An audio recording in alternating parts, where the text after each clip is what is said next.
Hi guys, welcome to the channel. In today's video, I'm going to show you how you can join merge multiple audio clips into one. So the first step you simply need to do is to search vocalremover.org. You need to open the first website. So once you are in that website, here you can see option of joiner. Click on that. Click on browse my files.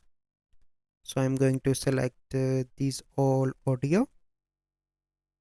Select that and it will join all here as you can see.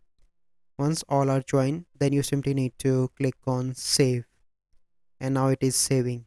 So this is a process how you can join merge multiple audio files into one.